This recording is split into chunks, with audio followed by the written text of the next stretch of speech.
तो फिल्म की शुरुआत में हम एक लॉयर कैथलीन को देखते हैं। उसके पास उसकी एक नई क्लाइंट पोली आती है जो उसे बताती है कि मैं नैनी का काम करती हूँ। कुछ दिन पहले ही मेरी जॉब गई है और मैं ज्यादा खर्चे अफोर्ड नहीं कर सकती, लेकिन जिस घर में मैं रहती हूँ उस घर का ऑनर मुझसे बार बार रेंट बढ़ाने की बात कर रहा है जिसे मैं अफोर्ड नहीं कर सकती और इसीलिए मुझे आपकी हेल्प चाहिए। जितना हो सकता था कैथलीन उसे गाइड कर देती है और इस दौरान पॉली नोटिस करती है कि कैथलीन प्रेग्नेंट भी थी। खैर कुछ अरसा गुजर जाता है और हमें दिखाया जाता है कि कैथलीन की बेटी पैदा हो गई थी और वो अब काफी बड़ी भी हो गई थी। कैथलीन की एक और बड़ी बेटी भी थी। घर के काम, दोनों बच्चों को संभालना और जॉब करना, कैथलीन अब इन सब चीजों को अच्छे से मैनेज नहीं कर पा रही थी। उसका घर भी मेन रोड पर था। हमेशा उसे डर लगा रहता था कि अगर बच्चे बाहर चले गए तो कहीं उनका एक्सीडेंट ना हो जाए किसी कार से। खैर आज वो अपनी दोनों बच्चों को लेकर क्रॉस करने के लिए निकल जाती है और तभी मार्केट में उसे मिल जाती है दोबारा से पोली। कैथलीन और पोली आपस में बातें करने लग जाते हैं, लेकिन इस दौरान कैथलीन की बेटी उन्हें काफी डिस्टर्ब करती है। तो पोली कैथलीन से कहती है, मैं देख रही हूँ आप अपने बच्चों को लेकर काफी ज्यादा परेशान हैं। मैंने आपको बताया भी था कि मैं एक नैनी हूँ, लेकिन अभी मेरे पास जॉब नहीं है। अगर आप चाहें तो मुझे जॉब दे सकती हैं। कैथलीन खुश तो थी लेकिन डरी हुई भी थी। ऐसे किसी को भी वो अपने घर में नहीं रख सकती थी। इसीलिए पोली उसे कहती है कि मैं जहाँ पहले काम करती थी आप वहाँ से कॉल करके मेरे बारे में पूछ सकती हैं। कैथलीन भी उसके कहने पर उस जगह कॉल करती है तो वो औरत पोली से काफी सेटिस्फाइड नजर आती है और बताती है कि पोली ने उसके घर का और उसके बच्चों का काफी अच्छे से ध्यान रखा था, लेकिन अब उसके बच्चे बड़े हो गए हैं और उन्हें पोली की जरूरत नहीं रही। अपनी सारी तसल्ली करने के बाद कैथलीन और उसका हस्बैंड पोली को अपने घर पर जॉब दे देते हैं। कुछ दिन गुजरते हैं और कैथलीन ये देखकर खुश हो जाती है कि उसकी दोनों ही बेटियां पोली के साथ काफी ज्यादा अटैच हो गई थी। कैथलीन आकर अपने हस्बैंड और पोली को बताती है कि कल को मेरे कुछ कलीग्स लंच पर आ रहे हैं और उनके लिए मैं सारा लंच खुद प्रिपेयर करूंगी। वो पोली यहाँ तक कि अपने हस्बैंड को भी किचन में आने नहीं देती, लेकिन इसी दौरान हम नोटिस करते हैं कि पोली कई मर्तबा बहाने से किचन के अंदर आई भी थी और उसने कैथलीन के बनाए खाने के अंदर कुछ मिक्स भी कर दिया था। खैर कुछ देर बाद सब लोग खाना खाने बैठ जाते हैं। खाना सबको ही पसंद आता है। खाने के दौरान पोली भी इन लोगों के साथ ही बैठी हुई थी। कैथलीन का दोस्त पोली से पोली के बारे में पूछता है और पोली अपने बारे में ज्यादा जो बात हाईलाइट करती है वो ये कि वो गरीब है और उसकी फैमिली नहीं है। अब उसके शहर में रहने के खर्चे पूरे नहीं हो रहे, इसीलिए वो अपने गांव वापस चली जाएगी। ये बात करते ही कैथलीन उससे कहती है, तुमने मुझसे ये बात डिस्कस नहीं की। खैर ये लोग इस टॉपिक को बात के लिए छोड़ देते हैं और अपनी बातों में लग जाते हैं। कैथलीन ने आज अपने दोस्तों को अपने घर पर ही स्टे करवाया था और रात होते ही सभी लोगों की तबीयत खराब हो जाती है सिवाय पोली के, क्योंकि पोली ने ही वो सूप नहीं पिया था, बाकी सब लोगों ने पिया था। जाहिर सी बात थी उसी ने तो कुछ मिलाया था। अब ये बात कोई भी नोटिस नहीं करता और कैथलीन सबके बीमार होने का इल्जाम भी अपने ही ऊपर ले लेती है। वो जब इस गिल्ट में रो ही रही थी कि ना वो किसी का ख्याल रख पाती है और ना ही कुछ अच्छा कर पाती है, तभी पोली आकर उसे दिलासा देने लगती है और ऐसे पोली कैथलीन के भी दिल के काफी करीब हो जाती है, जैसे वो उसकी बेटियों के दिल के करीब थी। कैथलीन को जब ये यकीन हो जाता है कि पोली से अच्छी कोई और नैनी उसे नहीं मिल सकती, तो वो इसी टाइम पोली से कहती है कि तुम अपने गांव जाने के फैसले को छोड़ दो, तुम हमारे घर हमारे आउट हाउस में रहो, ऐसे तुम्हें शेल्टर भी मिल जाएगा और तुम्हारी जॉब भी सिक्योर रहेगी। पोली के लिए तो ये सबसे खुशी की बात थी। उसने फौरन ही हाँ कर दी और वो यहीं रहने लगी। पोली के घर आने के बाद सब कुछ सेट होने लगा था। कैथलीन की जॉब दोबारा से सेटल हो गई थी, बच्चे सेटल हो गए थे, लेकिन अंदर ही अंदर पोली कोई गेम चल रही थी, क्योंकि वो कैथलीन की बड़ी बेटी को कैथलीन के ही खिलाफ भड़काने लग जाती है कि तुम्हारी मोम बहुत बुरी है, अच्छा बनने का वो सिर्फ नाटक करती है। देखो कल उन्होंने तुम्हें डांटा भी और तुम्हें तुम्हारी फेवरेट चीजें भी कभी नहीं दिलवाई। अब यही बातें वो छोटी बच्ची डाइनिंग टेबल पर बोल देती है कि आप बिल्कुल अच्छी नहीं है, आप कभी हमसे उतना प्यार नहीं करती और कभी मुझे फेवरेट चीजें भी नहीं दिलवाती। मैं बड़े होकर कभी आप जैसी नहीं बनूंगी, मैं पोली जैसी ही बनूंगी। ये बातें सुनकर कैथलीन का दिल टूट जाता है। वो अपनी बेटी को समझाती है कि नहीं बेटा ऐसी बात नहीं है, मैं तुमसे बहुत प्यार करती हूँ। और अपनी इस बात में जब वो अपने हस्बैंड की भी राय लेने की कोशिश करती है तो उसका हस्बैंड भी पोली का ही साथ देता है और यहाँ पर कैथलीन ज्यादा टूट जाती है। कैथलीन अब पूरी तरह टूट चुकी थी। उदास होकर वो अपने रूम में चली गई। तब उसके हस्बैंड ने उसे नोटिस किया, उसे मनाया। आई एम सॉरी, शायद मैंने तुम्हें ज्यादा कह दिया है, लेकिन तुम भी गलत सोच रही हो। जितना तुम पोली को गलत समझ रही हो उतनी वो गलत नहीं है, वो अच्छी है। दिन गुजरते रहते हैं और हर गुजरते दिन के साथ कैथलीन की दोनों बेटियां पोली के साथ ज्यादा अटैच होती रहती हैं। यहाँ तक कि कैथलीन के हस्बैंड को भी पोली की आदतें बहुत ज्यादा पसंद थी। वो काफी केयरिंग थी। इसी वजह से कैथलीन को अब पोली से इनसिक्योरिटी होने लगी थी। ऐसे ही न्यू ईयर का दिन आ जाता है। ये सारे फायर सेलिब्रेशन देखने के लिए जाते हैं और जब घर आते हैं तो कैथलीन को अपनी बेटी के रूम से अजीबोगरीब आवाजें आती हैं। डर कर वो रूम में जाते हैं तो देखती है कि उसकी बेटी बुरी तरह डरी हुई थी और उसके हाथ में बहुत सारे फायर क्रैकर्स थे। वो अपने हस्बैंड और पोली दोनों को ही डांटने लगी कि किसने दिलवाए हैं उसे फायर क्रैकर्स। पोली ने फौरन से सॉरी कह दिया और कहा कि मुझे नहीं पता था कि वो ऐसे डर जाएगी, मुझे तो ये लग रहा था कि वो एंजॉय करेगी। सॉरी सुनने के बावजूद कैथलीन का गुस्सा कम नहीं होता और वो पोली से कहती है, अगर कोई हादसा हो जाता तो तुमने कुछ सोचा भी नहीं। आज तुमने साबित कर दिया है कि तुम मेरे बच्चों का ख्याल नहीं रख सकती, इसीलिए चली जाओ यहाँ से। कैथलीन ने फैसला तो ले लिया था, लेकिन पोली ने अब उसके बच्चों को ही उसके फैसले के खिलाफ भड़का दिया। कैथलीन के बच्चे, यहाँ तक कि कैथलीन का हस्बैंड भी कैथलीन को समझाने की कोशिश करता है, लेकिन इस चीज से कैथलीन और भी ज्यादा चिढ़ जाती है और फौरन ही पोली को घर से निकाल देती है। पोली अब घर से जा चुकी थी, जिसके बाद से कैथलीन से उसकी पूरी फैमिली नाराज हो चुकी थी।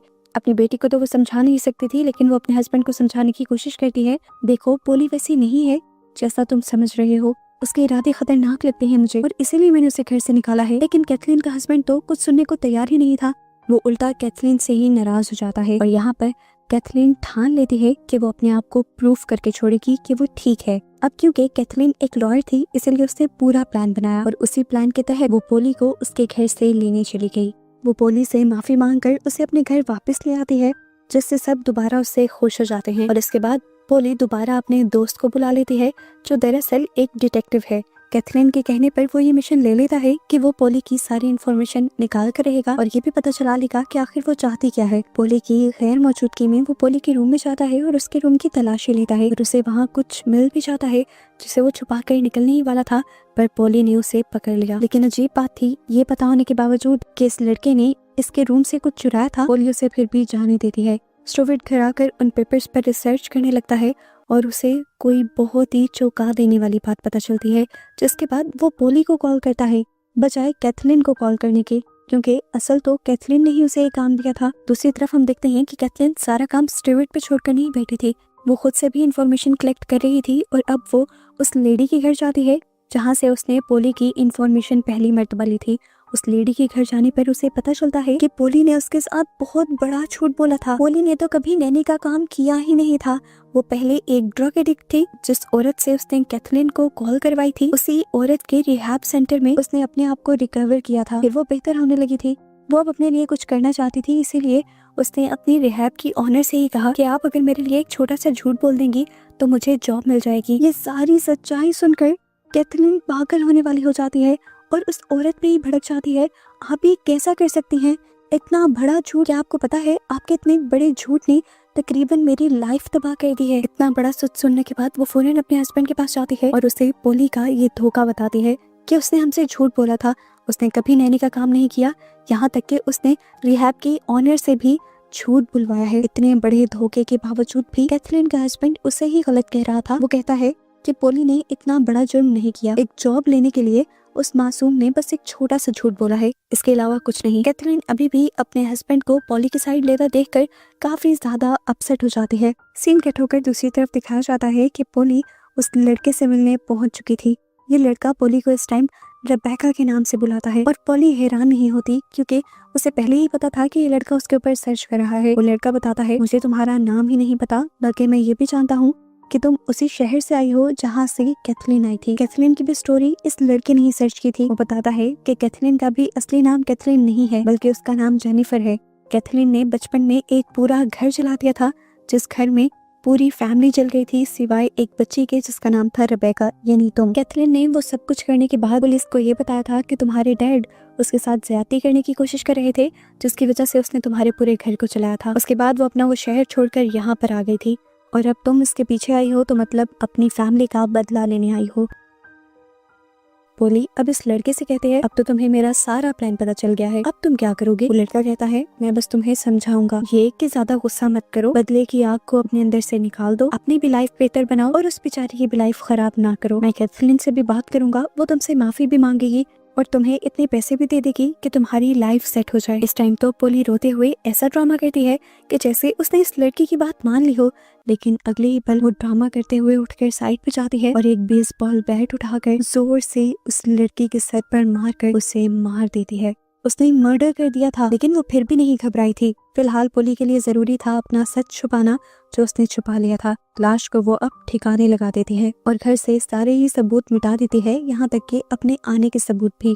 पुलिस को इस लड़की की लाश सड़क से मिलती है और जैसे ही कैथरीन को पता चलता है तो कैथरीन टूट जाती है। वो पुलिस वालों को भी यकीन दिलाने की कोशिश करती है कि जरूर उसे भी पोली ने ही मारा होगा, पर पुलिस वाले उसकी एक नहीं सुनते। कैथरीन अब घर आती है। दुख में वो पागल हुई भी थी, उसका बहुत ही अच्छा कोलीग मारा गया था। वो आकर सारा गुस्सा पोली पर उतारने लग जाती है और कहती है, अब मैं तुम्हें एक मिनट भी इस घर में बर्दाश्त नहीं करूंगी, निकल जाओ अभी और इसी वक्त मेरे घर से। वो उसे खींचकर जब बाहर निकाल ही रही होती है तो पीछे से उसकी बेटी एमा पोली को रोक रही होती है और इस सब के दौरान एमा को चोट लग जाती है।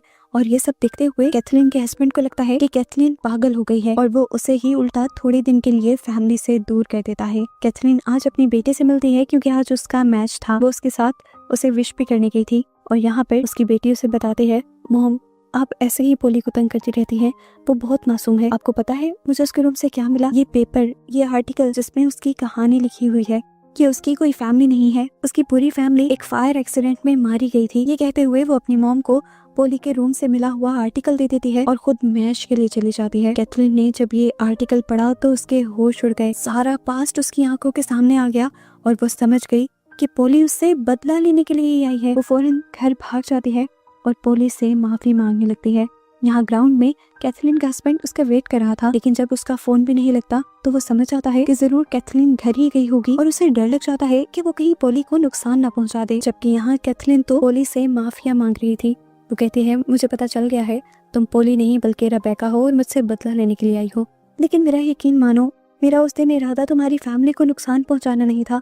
मुझे बस गुस्सा आ रहा था इसलिए जो तुम्हारे डैड ने मेरे साथ किया था उस सब में मेरा कोई कसूर नहीं था। पोली कहती है, तुम्हें क्या लगता है कि आज भी मैं तुम्हारी बात पे यकीन करूंगी, जबकि इतने सालों पहले पुलिस ने तुम्हारी बात पे यकीन कर लिया था। मैं तुम्हारी फैमिली को तड़पा तड़पा के मारूंगी जैसे पूरी जिंदगी मैं तड़पी हूँ। पोली कहती है, और इससे पहले ही मैं तुम्हें भी मार दूंगी। ये कहकर वो नाइफ उठाकर कैथरीन के ऊपर हमला कर देती है और कैथरीन अपने आप को बचाने की कोशिशों में लग जाती है। कैथरीन को पता था कि उसे होश में आना है क्योंकि उसकी बेटी खतरे में थी, उसकी दुश्मन के पास थी। अपने आप को संभालते हुए वो मुश्किल से अपनी बेटी को उठाती है और आकर कार में बैठ जाती है। उसने कार को अंदर से लॉक कर लिया था तो पोली उसे मारने के लिए कार के शीशे तोड़ने लगी। कैथरीन तो इस कार को घर के बाहर भी ले आई थी ताकि वो यहाँ से भाग सके, लेकिन अभी भी पोली उसके कार के बाहर थी। अचानक से यहाँ से दूसरी कार गुजरती है और पोली को हिट करके चली जाती है। इतनी ही देर में कैथरीन का हस्बैंड भी अपनी बेटी को लेकर वापस आ चुका था क्योंकि उसे समझ आ रही थी घर में कुछ गड़बड़ चल रही होगी, लेकिन वो ये नहीं जानता था कि घर में इतनी बड़ी गड़बड़ चल रही होगी। उस दिन एक्सीडेंट में पोली मारी गई थी, लेकिन शुक्र था कि कैथरीन की फैमिली बच गई थी। एंड पर कैथरीन का हस्बैंड ये यकीन कर लेता है कि कैथरीन सच बोल रही थी और वो उस पर ना यकीन करने के लिए भी माफी मांगता है। इन लोगों की लाइफ तो सेट हो जाती है, लेकिन इनकी बेटी को हमें दिखाया जाता है जो अब हवाओं में किसी से बातें कर रही थी, ऐसे जैसे वो पोली से बातें कर रही हो। या तो उसे पोली के मरने का बहुत ज्यादा सदमा हो गया था या फिर वो पोली की स्पिरिट से बात कर रही थी। उसके साथ क्या हुआ था, इसी मिस्ट्री के साथ ये मूवी यहाँ एंड हो जाती है।